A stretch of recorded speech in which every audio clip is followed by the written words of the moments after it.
1975 में शोले के रिलीज होने से पहले ही हिंदी सिनेमा दर्शकों को कई यादगार खलनायक दे चुका था। पर्दे पर निर्मम डाकू, गैंगस्टर, भ्रष्ट कारोबारी और ऐसे ताकतवर किरदार दिखाई दे चुके थे जो नायक के सामने सबसे बड़ी चुनौती बनकर खड़े होते थे।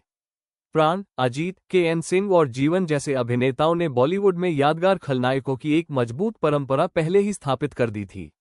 और शोले के बाद भी हिंदी सिनेमा ने कई शानदार खलनायक दिए। कुछ किरदार बेहतरीन तरीके से लिखे गए, कुछ को असाधारण अभिनेताओं ने निभाया और कुछ अपनी लोकप्रियता के कारण खुद में एक पहचान बन गए। लेकिन दशकों बाद भी अमजद खान का गब्बर सिंह भारतीय सिनेमा के इतिहास के सबसे अविस्मरणीय खलनायकों में शामिल है।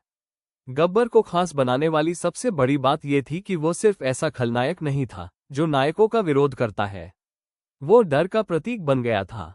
फिल्म में गब्बर के ठीक से दिखाई देने से पहले ही रामगढ़ के लोगों के बीच उसका खौफ स्थापित हो चुका था। सिर्फ उसका नाम ही लोगों को घबरा देने के लिए काफी था। खलनायक को स्थापित करने का यह बेहद प्रभावशाली तरीका था, क्योंकि गब्बर को देखने से पहले ही दर्शकों के मन में उसकी क्रूरता की एक तस्वीर बन जाती है। और जब अमजद खान पर्दे पर आते हैं तो उन्हें अपनी मौजूदगी दर्ज कराने के लिए जरूरत से ज्यादा एक्शन की जरूरत नहीं पड़ती।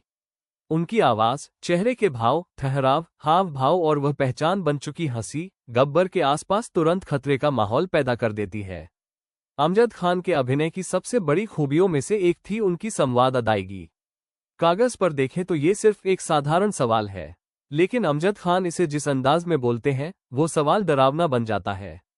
उन्हें हर बार चिल्लाने की जरूरत नहीं पड़ती, कई बार उनका शांत रहना ही उन्हें और ज्यादा खतरनाक बना देता है। गब्बर को यादगार बनाने वाली एक और खासियत थी उसकी अप्रत्याशितता।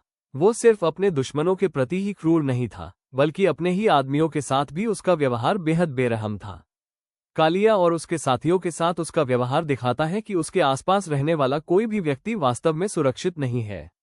इसके साथ ही गब्बर के व्यक्तित्व में एक अजीब तरह का हास्य भी था। उसकी हंसी, उसके हाव भाव और लोगों को डराने में मिलने वाला उसका आनंद इस किरदार को एक अलग पहचान देता है।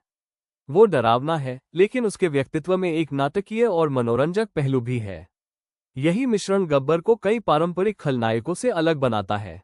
बेशक शोले के बाद बॉलीवुड ने कई प्रतिष्ठित खलनायक दिए।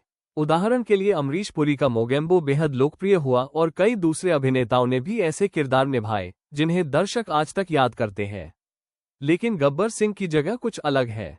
कुछ खलनायक अपनी कहानी की वजह से प्रसिद्ध हुए, कुछ अपने संवादों की वजह से, कुछ अपने अभिनय की वजह से, लेकिन गब्बर एक सांस्कृतिक घटना बन गया।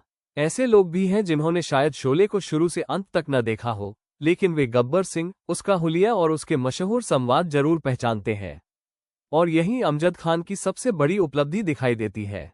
उन्होंने सिर्फ एक डाकू का किरदार नहीं निभाया, बल्कि ऐसा चरित्र बनाया जो फिल्म से भी बड़ा हो गया।